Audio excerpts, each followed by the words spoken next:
dirty little secret is, when you drink bourbon for so long, you get sick of it.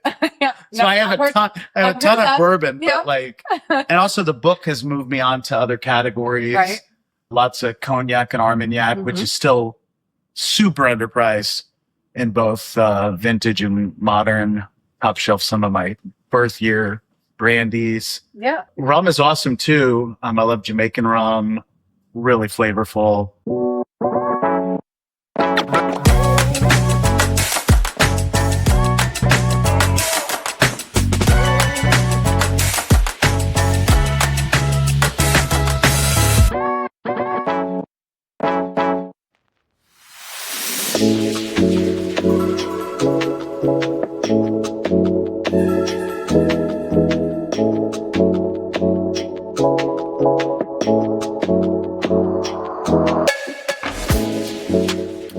So I am sitting here with Aaron Goldfarb. So we are in your apartment in Brooklyn. Yeah.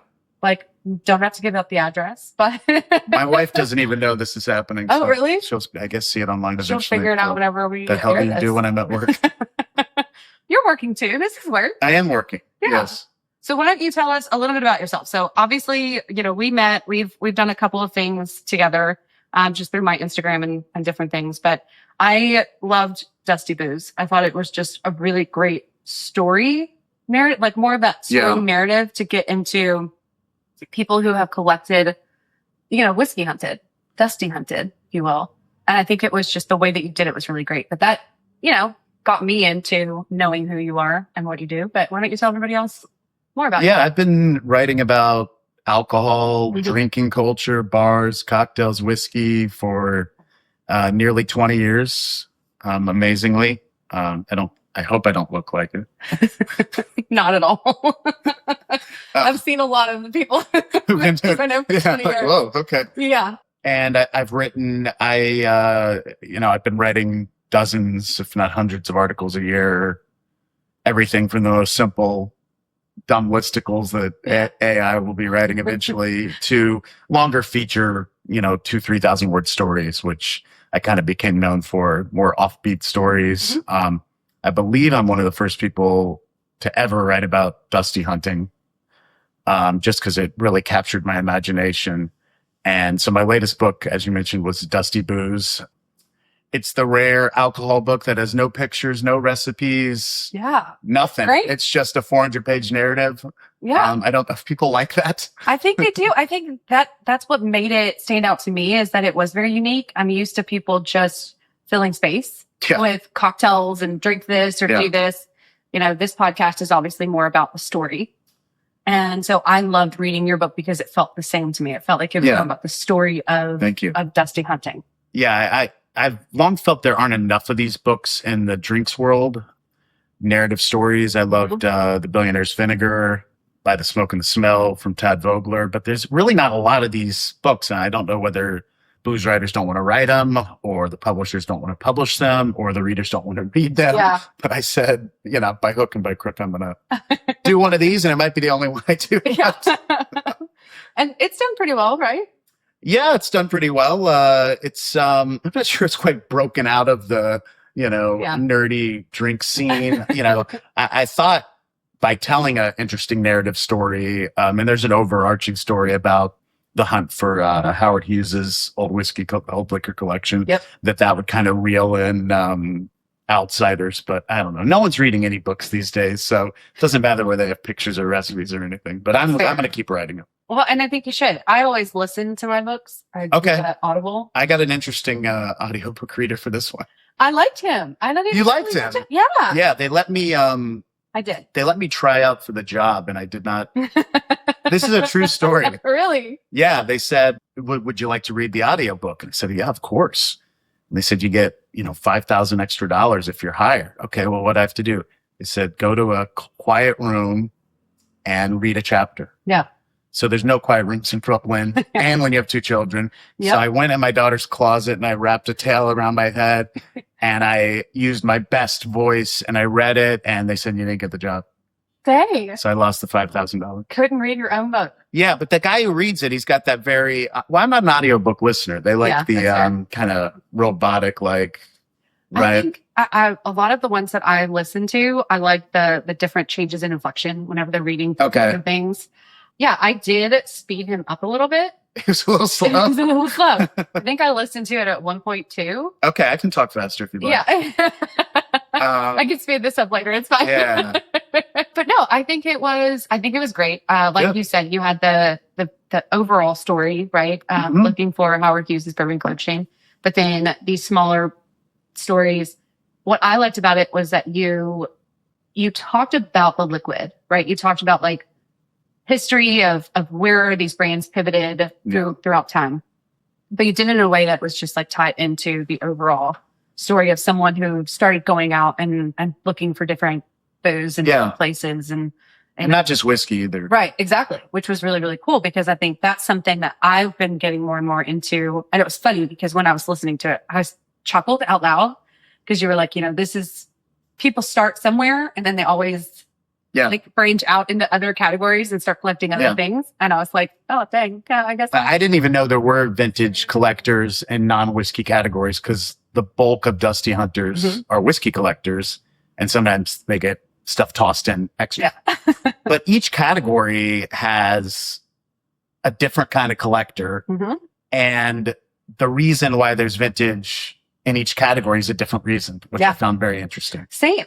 I thought that was a really cool aspect of it too. Cause I've had nothing like what was mentioned in your book for sure, but I've had some vintage cognac and different things. And it made me really want to learn more about vintage cocktails too. It's just going through and like whenever I find stuff, right. And it's so much cheaper, than buying vintage whiskey because everybody now wants vintage whiskey. But I bought a bottle of a vintage Wild Turkey honey liqueur. Yeah. And I was like, oh, heck yeah. I think I paid $100 for it. Yeah.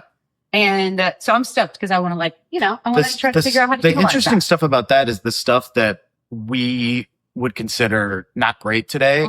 Even the not great stuff was made with better integrity back in the day. All the liqueurs, I don't know how Wild Turkey honey's made these days, but I'm guessing they use a lightly aged. Back then they might have been using like 8-year-old Wild Turkey or something for it. Yeah. And the same story with all the liqueurs across. So you'll have one and go, I would never drink this today, but this from the past is actually kind of good. It's funny because like I've had this conversation with a lot of different people and I love trying to figure out the why, right? And that's what everybody's like, why is it so much different? And I'm like, everyone has a different opinion on it, but there's so many factors that are different now than were there then that you could blame it on anything, all of it, the combination of the changes. Yeah. I mean, definitely in bourbon. Definitely in bourbon. Well, even my dad, my dad and I were driving up here to come and talk to you. And he was like, asking me about it. He was like, well, everything's pretty similar, right? And I was like, no, nothing's similar. Like nothing. It's so different. Even just the age of the trees that we're using for the barrels, the way that the seasons in Kentucky. I mean, it's crazy how much different the weather is now. I didn't even mention, I don't think I mentioned climate change. Of course, that can affect things. Quality of the water, the different water sources that they're using. Yeah. I mean, you can go into it and there's a lot that you could really nitpick and look at to say. All of it. But it's this like crazy combination. So that means there's almost no way to recreate it. Exactly. Which is interesting because, do you know David Mandel out at Whiskey House? No. So he was one of the founders of Bar Sun Bourbon Company. And then he left and started Whiskey House. It is basically this distillery that they are contract only. So they don't have their own brand. They're just contracted to make other people's stuff. But it's so high tech. And that was his whole thing. He was like, we want to be able to study every single aspect of this. And in my head, I'm just like, gosh, if we could have done that 50 years ago to be able to then recreate, Wild Turkey or. Well, part of, in my belief, is that the lack of the technology, like Jimmy Russell just knew what to cut. He wasn't using an iPhone, right? Exactly. And he did it based on how it felt. You know what I mean? Like it's like you have a chef in a kitchen.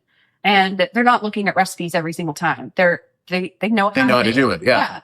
And that I agree with you. I think a lot of that has to do with that. And now these older guys are kind of retiring and stepping back. And so now we have this different feel to the whiskey as well. Not just the taste, but. Yeah. I mean, I also say across the board, it's all better today because there's not going to be any mistakes. Right. but that's not always good for reaching the highest level. Like I guarantee all these distilleries were dirtier back in the day. Oh, for sure. Right? But the dirt is good. Yeah. I like lambic beer in Belgium, and they don't clean the spider webs. They don't clean anything because they think the, inherent whatever of the building is adding the flavor, and they don't want to risk, like, if I Windex this window, I lose flavor. We can't do that nowadays with the FDA and whatnot. Well, and that's the thing. I think there's so many things. There's so many factors that, like you said, it could be one thing, but I'm sure it's the combination of all the adjustments that have been made over the years, including the cleanliness of the distilleries. The yield of grains, any number of things. Yeah. It can't be recreated. Yeah, that was something else that I talked about, and I liked that you mentioned that in the book as well. Just like talking about the grain itself and the difference of what that tastes like now versus what it tastes like then. So, I mean, there's so many things that you would never be able to just be like, nope, it's only this. This is the only thing that affected it. That's why it tastes. I mean, I wish you could. Well, I was saying, tequila was the most illuminating to me because that's kind of the easiest to say. Yeah. Because it's all changed. Agave used to be borderline wild and, allowed to mature for 12 years. Now it's picked in 2 years. It used to be hand mashed, brick oven cooked. Now it's, so everything's changed there. Yeah. And there, when you taste these modern tequilas that have tried to use old world methods, they are better than all the new stuff today. But bourbon simply can't do that. Yeah. Well, and there's so many distilleries out there now too. I mean, you know what I mean? Like you've got to go through where people are getting all of this corn. Like how are they securing all of these different things? The barrels, we're going through so much of it now that, like you said, like we can't just let it run rampant. It's all meticulously monitored and, paid for. And there are distilleries who are very specific about the quality of their ingredients and they have different standards at different distilleries, which has always been interesting to me. Yeah. I know one distillery, because it's all fun and games until you mentioned the wrong person, but so I'll say either of these people. But one distillery that I was at said, whatever we don't take goes down the road to the next distillery. And they always take our leftovers because it's not good enough for us, but that's what they use. And so it's just this interesting dynamic of like, how do you get the best quality grains modern times? Back then, like they were buying it directly from the farmer. A distillery I like these days is Frey Ranch, which grows it on site. Yeah. And even their youthful stuff tastes so much better than a lot of stuff today. So you're going there. Yeah. And another issue you got to look at is you launch a new whiskey company, you got to make money hand over fist. Right. You can't go, we only make 1 barrel a day and it's the best barrel. Right. It's impossible. I know. And if you happen to make the one best barrel, everyone would come and say, we need 10,000 more of these every day. So, large scale production simply it doesn't produce the best product. I agree. Well, and that's the thing is like, back then there was a lot of people were trying to maintain consistency. Whereas now there's like, they are meticulous about every single aspect and they do it the exact same way. They're doing it at the exact same time. And there's a slew of people that are on the team that are trained to do it this exact way. Yeah. I mean, you used to, you talk to the older distillers. How'd you get in the business? My dad was in the business. Yep. You talk to newer distillers. Generation. Newer distillers. How'd you get in the business? I went to MIT. Yeah. And I was hired at a job fair. Yeah. I don't even drink bourbon. Right. But that's so true. I mean, it's very interesting to see the way it's changed. But it's not just the flavor of the whiskey. Yeah. You know what I mean? It's the people who are making it. It's the way the distilleries look. Wild Turkey's tour right now is phenomenal. They just... Yeah, I'm not saying it's work. Maker's Mark's still fantastic as well. They're all it's just a different era and, it tastes different. Yeah. I think it's interesting because it is. I've told people, people will come into the parlor room and I always ask them, have you ever had vintage? And they're like, well, what do you think for vintage? And I'm like, I mean, really anything that's like more than 20 years or so, 10 to 20 years, once it starts to get that flavor change. Yeah. And so I'll ask them because it depends on the brand too. Like you can kind of taste it whenever you taste it, but it's not always just a specific date for me. Yeah. And people are like, oh no, we've never had it. We've never done anything other than what's like on the shelves right now. And I'm like, cool, don't do it. And they start laughing and I'm like, I'm so serious. Yeah. Like it is the most amazing thing that you then want to have all the time. You want to go out and I'm like, it's hard to find. It's expensive. Yeah. I'm like, if you're not already into it, like me, there's still hope for They you. should just be constantly upset too. Yes, it's so disappointing because you try to find them and then I'll go on different secondary pages and different places and I'll see, 3 days ago that this just sold and I'm like, dang it, I wanted that. I've been looking for that. Yeah. And it's sometimes at a good price. You're like, exactly. Oh, man. Yeah. And so it's devastating, but it is. I like the way that you talked about it where it's like, it's not just finding it and drinking it. It's the whole chase that you just get addicted to. But I always tell people, I'm like, look, I'm going to tell you this now. Don't do it. If you want to continue, we can, but you will hate me one day when you've spent your partner will hate you. Well, and it's normally partners are there together, which is always fun, because the wife's like, okay, if we do this, we're doing this together. My husband's like, are we sure we want to go down this road? I let somebody try a 1981 Varial Barton 8-year.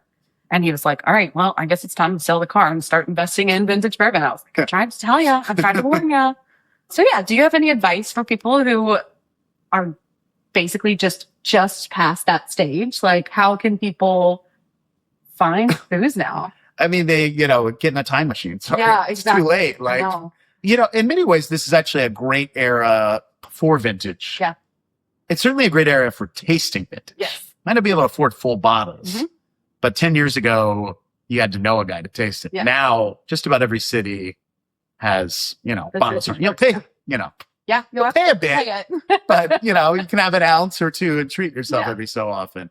And it's also a great era because there's so many auction sites and whatnot. Again, expensive, but if I wanted, a birth year wild turkey 10 years ago, that's a million emails or, get them on secret Facebook groups. Now I just Google wild turkey and my year of birth, which I won't tell you. And, and we'll, find it on some auction site undoubtedly for $1,000+ but it can be found for $1,000+ for sure. Especially, I mean, even unless you're born, unless you're 20, I think you're paying more than $1,000. I've gotten sold. I've moved on to the vintage Armagnacs and Cognacs, which are cheaper. Nice. Yeah. But I think it's fun. I think that's what's cool is like you said, so many cities now have the option to go to a bar. Most major cities do. Yeah. And it's been really, really cool because I love that. I mean, I love traveling and going to different places and I always try to find a bar or two that I can go in and have. But it's crazy. The prices vary depending on what city you're in. I mean, Louisville is still a kind of oasis for vintage. Neat has incredible prices. Yes. Oh, it does such a good job. Yeah. You can go in and try quite a few things for $100 combined. Yeah. Very interesting stuff. He has, I was in there 2 or 3 weeks ago, because he has the 1919 Pebble Ford right now. Okay. And I think he's doing $200 an ounce. That's good price. That's what I'm saying. Like, it's crazy. And it's a bottle. I think he ended up, I forget what his story of this bottle is. I'm actually going to meet him later and we're going to do an interview about it. But apparently this family was renovating a house. And so they pulled out the walls and they found this like case of Pebble Ford literally dusty in their wall. It's the kind of story that you write about. Except I wrote when my grandpa died, all that was around was the old Midori bottles. Like, he had terrible taste. Come on, man. Yeah, that's my luck pretty much. But my mother-in-law found a few bottles somewhere and she was like, what are these worth? And I was like, a lot. And she's like, well, you can have them. She was like, sell a couple if you can, but otherwise. And so that's how I ended up with the 1981 Varial Barton. That's great. Yeah. I had like 6 of those bottles from her. So I need to go through somebody else's attic soon. Well, the worst thing is these people that find stuff and then they Google my name and they reach out to me and they haven't even read my damn book. And they're like, what is this, Weller I just found from the 50s worth? And I tell them. Yeah. And now they're all of a sudden the world's greediest person. Like 100%. I want my $5,000. You didn't even know what this was. Well, I was looking and a friend of mine reached out to me and they were like, hey, I have this friend. They just found this bottle. And it was this like 1980s Pappy Reserve, like it was something. Yeah. And so I was doing my due diligence, reached out to Owen, chatted with him, reached out to my friend Kenny, chatted with him. And they were like, okay, this is the price that you need to offer. And they were like, they're crazy if they don't take that. And I was like, okay. Because I was like, I want to come in strong. I want this bottle. Like, what do I need to get? And I offered the lady 10 grand for this bottle. Yeah. And she was like, well, I just had somebody offer me 60. And I was like, Then take it. I said, unless that person has cash in hand, that's not going to happen. I was like, I promise you, I told her, I was like, take it immediately. Like, call them now, drive to wherever they are, get that $60,000. Because if you can get that, I would applaud. Take it. Yeah. These people will also find a old auction from 2 years ago. Yeah. And say, well, it went for, 11,500. I want that. Well, you put it in an auction. put it in an auction. Yeah. Yeah. That's what's tough is people they get very, very greedy. About stuff they didn't even know was potable. Exactly. And they didn't know it existed. They found it in a room somewhere and all of a sudden they want top dollar. It's like, because even this person, I was like, look, I'll offer you a ticket to the experience that I host with this bottle. Like you can have 2 tickets to the experience. So you sell it and get to taste it. That's what Win-win. I never heard from the lady again. Yeah, so hopefully she makes 60 grand. I mean, like I said, good for her, but yeah, I don't know. Maybe she'll call me after this airs and like, so about that bottle, like, cause Owen was even like, don't do it. Like you can't, there's no way that you can sell that before it goes bad. Like you're going to have to sell that for like an insane price. Well, I think that's the thing Owen's realized is like, cool. You have a $50,000 bottle. Like it's a display item. Right. Unless you get it to a price that people can pay. Right. And not only that, it takes a very rare person who's going to come in and drop $1,000 on an ounce of whiskey. Yeah.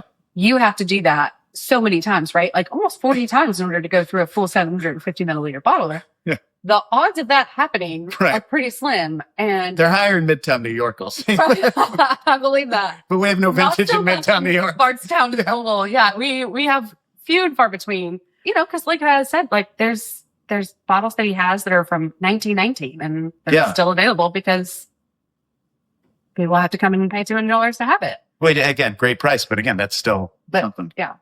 So I don't know. I think it's interesting. I'm always very hesitant to open a bottle until I know that I have, even with the tasting room, I'm very specific about how and when I open my bottles. I'll put my class out there because it's reservation only and I will sell the tickets. And once I sell at least 10, I'm like, okay, does that price it appropriately? So this will be worth me opening the bottle. Or I get, Brent Elliott come out and do a tasting with me and that helps me sell tickets pretty well, actually. Good. So yeah, you have to be specific because there is definitely a window. Like once that's open, it's not going to last forever. It starts to oxidize, it starts to change the flavor profiles. Yeah. So it's tough. So it is. It's the second that bottle's open, it becomes inventory that's going back. Right. Yeah. But as long as it's sealed, you're usually pretty good depending on how it's sealed. Yeah. All right. What else do you want to talk about? I don't know. Tell me. You read the book. I know. Well, I think let's talk a little bit about the vintage cocktails. Okay. How many of those have you been able to try? Quite a few. Yeah. As I mentioned, probably pre-pandemic, as bars were kind of more professionalizing vintage programs, they started realizing we're acquiring a lot of crap that we can never sell meat pours of. Right. What do you do with wild turkey honey liqueur? Exactly. Yeah. Or, there's tons of vermouth out in the world. Some collectors won't even take vintage vermouth because they think it's guaranteed oxidized. Yeah. So these bars started realizing, well, we have tons of vintage gin, we have tons of vintage bourbon, vintage Manhattans and vintage martinis. Mm-hmm. And if your average person that's not a real geek is not going to buy the $200 bourbon, there's something a little more exotic and sexy to them about a vintage martini or a vintage Manhattan. Yeah. You get a sexy glass and not a Glencairn. Right. It's a little more Instagrammable. You can feel like James Bond or Frank Sinatra. And it's a little bit more approachable if you don't necessarily like drinking neat whiskey. Exactly. Yeah. For sure. So I think that started occurring. And as I mentioned, the Manhattan, the Negroni, which you can make an all vintage cocktail, and the martini started appearing at these bars. And then you have bars like Cannon in Seattle, which always have a vintage menu with, stuff from standard cocktails to, $1,000, hanky pankies and whatnot. Yeah. So that started occurring. And, I think it's a great way to try vintage. It's usually pretty reasonably priced. I think, Billy Sunday in Chicago, which is not a vintage bar per se. It's more of an Amaro bar actually, but they have a huge vintage Amaro program. They usually have like $35 vintage Torontos and vintage Jungle Birds. Okay. You don't use vintage lime juice, of course, but Right. you know, it's just another fun way to drink. Yeah. I think that's fun. Do you have a favorite that you've tried? You don't have to, you can shout out who made it for you or where you got it, but you don't have to. I think the vintage martini is always interesting, and I've had a few at Dante here in New York Okay. because the vermouth might do weird things. Yeah. So you're not going to get a crystal clear martini. It's going to be a little brownish, Yeah. slight oxidized sherry-ish notes. But I think that adds to the fun. If it tasted like the world's crispest martini, you'd be like, why'd I pay $100 for this? Exactly. You just go and have a modern day martini. I think to people like us, sometimes off flavors Yeah. become interesting I agree. and not bad per se. Yeah. Well, and you talked a lot about like the wild turkey funk.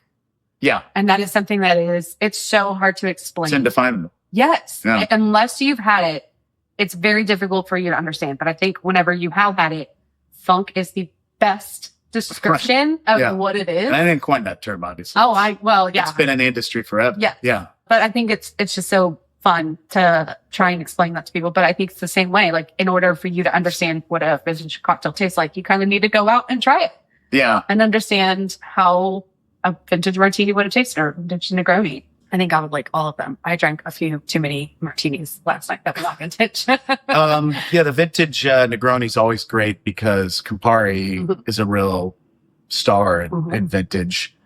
So you get gin, which can go either way, Campari, and then sweet vermouth. That one always works for me. Yeah. And there seems to be a ton of those ingredients available in the vintage world. Okay, so if somebody is coming to New York, what's your number one go-to for like going to grab a vintage cocktail here? There's not any. Zero. Almost zero. That's so crazy. Yeah. Well, New York is in some ways one of the best drinking cities and one of the worst. Because if there's great stuff here, Mhm. those guys in Midtown with the Yeah. expense accounts clear it out. Yeah. I was once there used to be a great rum bar downtown, a Cuban rum bar. And I once asked the bartender, 1,000 rums, what do you sell the most of? And he said, Yamazaki 18, because the Wall Street guys Yeah. come and buy Japanese whiskey at a Cuban rum bar. So there's just not a lot of good vintage here. This guy, Josh Rickhold, who's known in the vintage industry, used to have a bar down and out. Is that what it was called? And he had some cool vintage cocktails.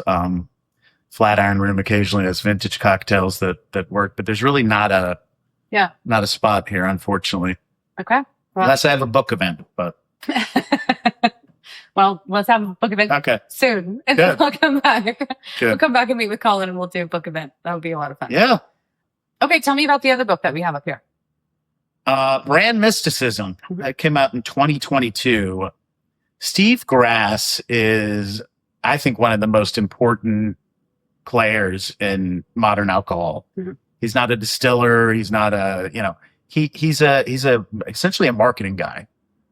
He created famously Hendrick's Gin and Sailor Jerry Rum on the same day. And when I say created, Okay. he wasn't a distiller or anything. Yeah. He just said there should be a gin with cucumber in it, and we should make a tattoo themed rum that is cheaper than Captain Morgan. So that's what he does. He comes up with these ideas, and he's come up. If you go through this book and you think about your drinking, if you're my age over the last 25 years, he's had his hand in all these interesting things. He is the creator and brand owner of Pathfinder now, which I think is Okay. one of the better NA Mhm. Amaros these days. He did the revitalization of Miller High Life, which happened about 10 years ago when they really started leaning into their champagne of beers iconography. So this book is just talking about how you create a booze brand, which he's done dozens of times to incredible success. He owns a small craft distillery called Tamworth, now in New Hampshire, and they go viral every year with their, they've made whiskeys out of, crab. Mhm. They've made whiskeys out of the sacks of beavers. Yeah. They do weird stuff, and that's kind of his thing. He can go viral all the time. He's a very interesting guy. And I co-wrote a book with him during the pandemic, and it was kind of an MBA for me in learning how the booze world works. I love that. That sounds like a fun one. I'll have to read that one. I haven't checked that one out yet. Yeah, and I understand a lot of brand people are secretly tapping Steve on the basis of the book to help them with their brands, but I don't see any of that money, so screw it. You get your little piece of that. Yeah, that's why my name's that tiny on the cover. Well, cool. All right, so what do you recommend that we go and have to see while we're in New York? What do you want to do? All of it. All of it? Yeah. The best whiskey bar, my closest to a local is Travel Bar. I'll be there tomorrow. Good. A few stops away on the F train. It's just far enough out of Manhattan not to be overrun with tourists and again those guys with the expense cards. I think it's the best place to drink neat spirits and the five boroughs. Mike's the owner. He always has, no matter how much whiskey you own in your life and have tasted, he always has something that you haven't had before. Yeah. Nice. He makes great cocktails too. I rarely drink them there though because I'm just drinking the booze. Yeah. And I have my Brooklyn book event there, and I think he's still trying to get rid of some of the books he bought for me. So go to Travel. Yeah, buy a book and buy a book and have a really good. So Michael finally get off my ass. Heard. All right. Anything else? Any other places? Yeah. I mean, that's a great neighborhood called Carroll Gardens. Nearby, you have Long Island Bar, one of the best cocktail bars in the city. Awesome. You have Clover Club, which is one of the oldest cocktail bars in New York. One of the oldest modern cocktail bars in America that kind of restarted the cocktail renaissance in the 21st century. Yeah. All my bartender friends told me I have to go to Clover Club. Yeah. Clover Club's great. Yeah. It's old school. It's about 15 years old, which is a lifetime in the bar industry, but it's still humming along and unbelievable cocktails, beautiful in interior.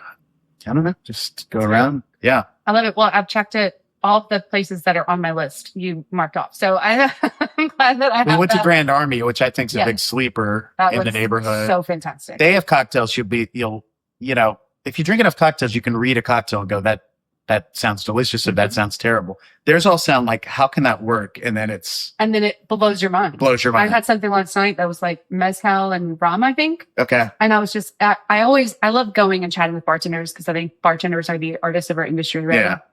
And I always ask, like, what's your favorite one to make? What do you recommend? Like, I don't need you to tell me what I would like. Tell me what you like. What do you enjoy putting together? Yeah. And so he gave me his recommendation. I was like, I don't love mezcal, but you know what? You're super passionate about it. I'm going to go for it. And it was phenomenal. And I love whenever I can do that. It's just like taking. Yeah.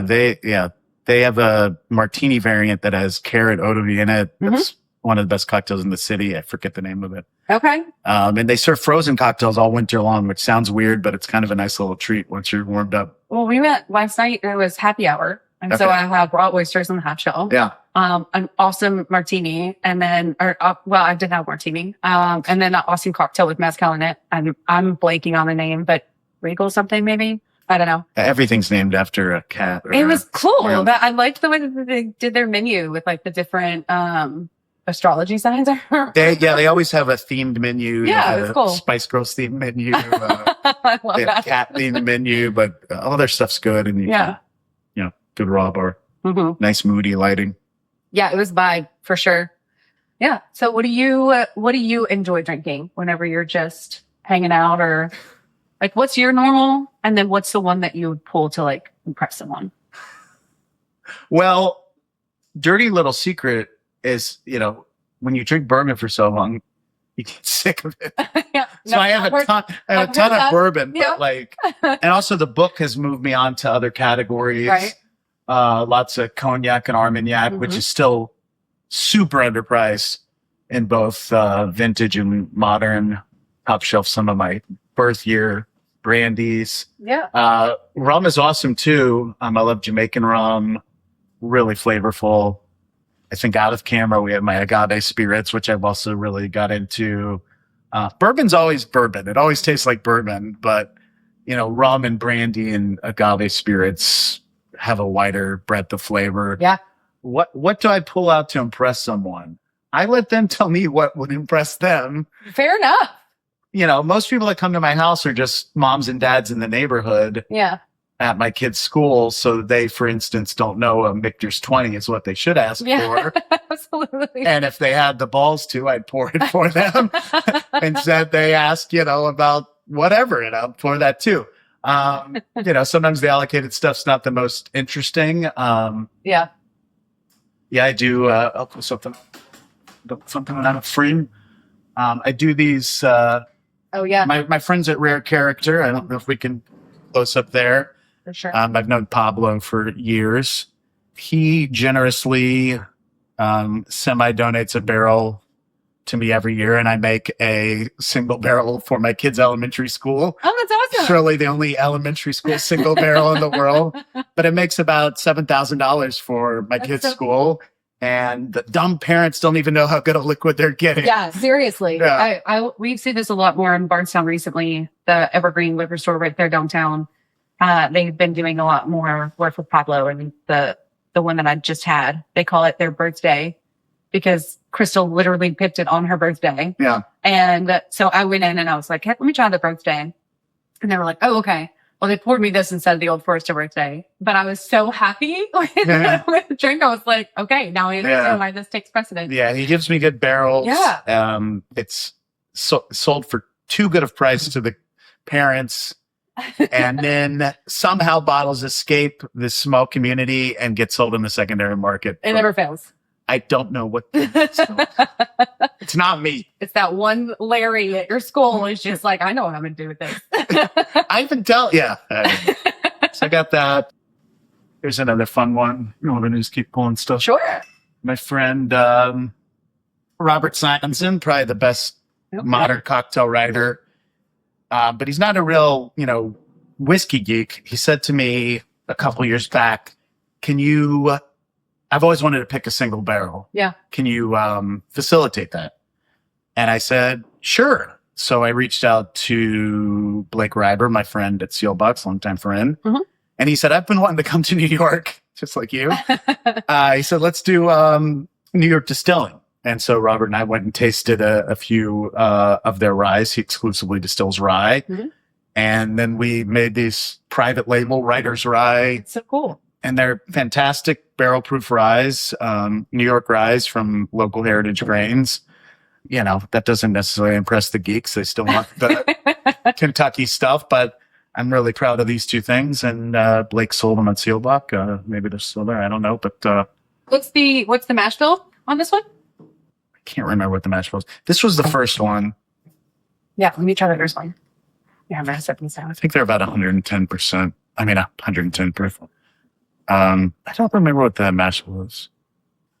I always ask because whenever I went to Pittsburgh, it was so fascinating learning about, Monongahela rye and style rye. And so the second one we did, it did well enough that we were allowed to do a second. Yeah. Then they said, that's enough. They're like, we're done with you. This was made with something called Bracetto rye. Okay. Which I understand is a heritage rye. Mm-hmm. And these are about 7 years old, I think. So they're really rye forward, I think a lot of Kentucky rye can be slightly spicy bourbon, Well, and that's what's so interesting because people are like, oh, I don't like rye. Yeah. And I'm always like, why? What is it that you think you don't like? Because there's so much variance in rye whiskey. Yeah. To just say that you don't like the category to me is like, okay, then you don't understand the category because even that's fantastic. Yeah. That's good. Yeah. Yeah. I'm going to try the next one. Sure. Well, rye's honestly a thing I've been drinking more than bourbon lately because, again, there's more variance. Mm-hmm. And I feel like the craft distillers are better at rye for whatever reason. Maybe it's because it works younger than bourbon. Yeah. I feel like I'm trying to remember. I know like Barton 1792, they use a lot of rye. They hesitate to use wheat because the master distiller Ross always says that it's less malleable of a grain. And so he specifically works with their sweet wheat in the winter months, like January, February. Yeah. So I always think that I feel like rye is a little bit more forgiving too. Maybe. It's just a little bit easier. But you also have so much variation in the specific styles of rye that you can use. Yeah. We even saw, even if you look at the actual like stalks or stems, I don't know what the terminology is. Mm-hmm. they're different sizes. They look different. Yeah. Compared to corn, which essentially all looks the same. Yeah. So this was made with a heritage rye variant again, Prosecco rye. So good. I love the finish on that. It just has this like really sweet, like hop. Yeah, and I think most palates have been seasoned to drink MGP rye. Right. So if it doesn't taste like that, like what the hell is this, right? Nothing wrong with MGP. I like MGP. Yeah. A variation. So I think these taste probably closer to what like old school rye might have tasted like. I had I forget what year it was, but it was a vintage Michter's whenever I was out in Pittsburgh. Oh, really? And it was insane. Really? I want to say it was Interesting. from like the 40s. Like it was Okay. At crazy. Stolen Wolf, whatever it's called. Yes. Yeah. I haven't had a lot of vintage Michter's. There's not a lot. There's I no mean, I haven't even seen a lot of vintage. the one you see is the King Tut. Yeah. That's like which Owen wouldn't even let me buy once. He was like, it's terrible. Like, don't do it. Well, and that's what I just wanted to flex on Instagram. Yeah. Come on. He was like, no. Yeah. He said the same things to me. Like he picked out different pours for me, and I was like, dude, this is nuts. Like this is. I know one of them was like the preservation. I forget what it was, but it was a 21-year-old Sitza Weller. And I was like, how much do you normally charge for this? He was like, I think it's like $400 a pour. And I was like, you don't have to pour that. He's like, just pour it for her. And I was like, He's very generous. it's just nuts. Yeah. I mean, he was drinking with me, so it worked out. I was like, I'm going to keep drinking. He said that you'll keep drinking. They also You'll have this keep giving me seemingly drink. never-ending supply. I know. Well, and they just got a ton of these like mini bottles. Yeah, you should reach out to him. He is like this crazy. They got like boxes. I asked him in the book, which I was probably interviewing him 6 years ago, like, what are you going to do when you ran out? And he was like, it's not happening. No, him and Danny are really, really good at what they do. And yeah, I hope he never runs out. I mean, I hope that people just flood in there and he has the most success because He seems pretty confident. Yeah, I do too. It's one of my favorite bars in the country. All right, well, we'll let you get back to it. Thank you so much for letting me come in your house and set up the camera. Of course. I know. We've been rolling this whole time. It was a very natural conversation. Yeah, I love it. This has been a lot of fun.